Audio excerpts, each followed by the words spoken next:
ইমৰানে পলুৱাই নিলে 2 সন্তানৰ মাতৃক।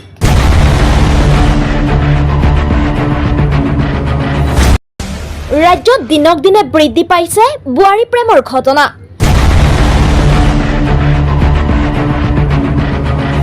12 বছৰীয়া কন্যা আৰু 9 বছৰীয়া পুত্ৰকে এৰি পলাই গ'ল হাজেৰা খাতুন। মাতৃক বিচাৰি হাহাকাৰ 2 ভাতৃ ভগ্নীৰ। নলবাৰী জিলাৰ বালাপটাৰী গাঁৱৰ চহৰ আলীৰ পুত্ৰ ইমৰান হুছেইনে মুক্তাৰ আলীৰ পত্নী হাজেৰা খাতুনক স্বামীৰ গৃহৰ পৰা পলুৱাই নিয়ে বুলি জানিব পৰা গৈছে। তো বাচ্চা খাইছি আমি দাগ নাইছি বাচ্চা দিয়ানছে বাচ্চা খিলাইলো বাচ্চা খাই বালাটা কোনোতে আমি হইছি হওয়ার পরে তো 10টা 9টা বাচ্চা এসে আমি হইলাম আমি সবার যে পাও বিষয় আমি সবার শেখে তেনাতে এগুলো গেল যাই আমি ঘুমাইছি আবার ফিরে একটু পরে চুতিন পাই দেখি যে নাইকা নাইকা উঠলাম দেখলাম দিয়ে বাইরে সারে গেছে নাইকাই নাইকাই হেবে নাই রইল আমি আর টেবিল মেল গুছাই দেখলাম যে কাগজপাতি বা পয়সা পাতি বা গরম কাটা আছে না নাই অন্দিন কিছুই নেই সম্পূর্ণ নিয়ে গেছে গা পয়সা আছে আল্লাহ ঘর দিতাম সেই ঘরের পয়সা দিয়ে আছে আল্লাহ সেই হিসাবে পয়সা গুণা নাই ওইতো এবার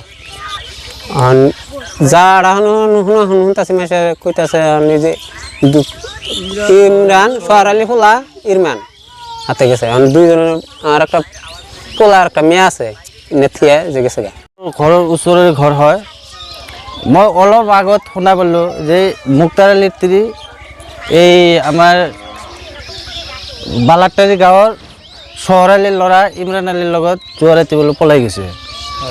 এতিয়া মানে মুক্তাৰ আলীৰ পৰা যিখিনি শুনিছোঁ ঘৰ এটা দিব পইচা বোলে আছিলে 1 লাখ টকা আৰু গহনা পাতি কিবা কিবা আছিল সোণ ৰূপৰ এইবিলাকৰ লগত লৈ গৈছে।